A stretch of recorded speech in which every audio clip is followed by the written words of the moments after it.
हे जनक, यदि तुम अपने आप को शरीर से अलग जान लो और ये समझ लो कि तुम शुद्ध चेतना हो, तो इसी क्षण तुम मुक्त हो सकते हो। तुम ना शरीर हो, ना तुम मन हो, तुम ना करता हो, ना भोगता हो। तुम तो केवल साक्षी हो, जो सब कुछ होते हुए देख रहा है। ये संसार जो तुम्हें इतना वास्तविक लगता है, वह केवल मन की एक कल्पना है, एक भ्रम है। तुम देखने वाले हो, और जो कुछ भी दिखाई दे रहा है वो तुम नहीं हो। तुम उससे अलग हो, हमेशा से और हमेशा रहोगे। हे जनक, यदि तुम अपने आप को शरीर से अलग जान लो और ये समझ लो कि तुम शुद्ध चेतना हो, तो इसी क्षण तुम मुक्त हो सकते हो। तुम ना शरीर हो, ना तुम मन हो, तुम ना करता हो, ना भोगता हो। तुम तो केवल साक्षी हो, जो सब कुछ होते हुए देख रहा है।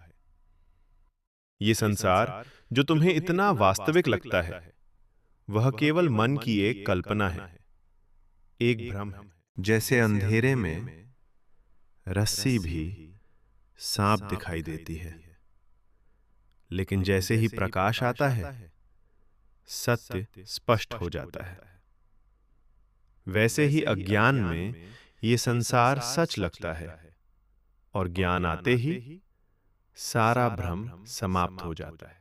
जैसे स्वप्न में सब कुछ सच लगता है, वैसे ही ये जगत भी एक सपना है, जो जागने पर समाप्त हो जाता है।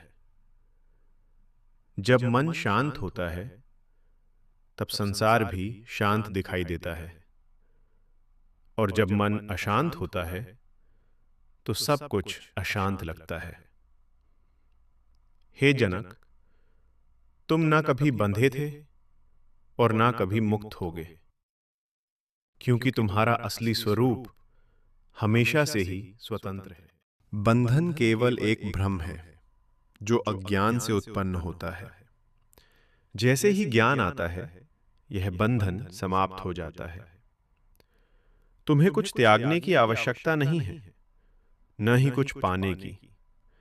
केवल अपने वास्तविक स्वरूप को पहचान लो, और सब कुछ अपने आप स्पष्ट हो जाएगा। जो यह जान लेता है कि वह केवल साक्षी है, वह सुख और दुख दोनों से परे हो जाता है। उसके लिए जीवन एक खेल बन जाता है। मुक्ति कहीं बाहर नहीं है, वह तुम्हारे भीतर ही है। बस अपने आप को पहचान लो। आने वाले अगले अध्याय में हम जानेंगे कि मन और अहंकार से पूरी तरह मुक्त कैसे हुआ जाए, और सच्ची शांति का अनुभव कैसे किया जाए।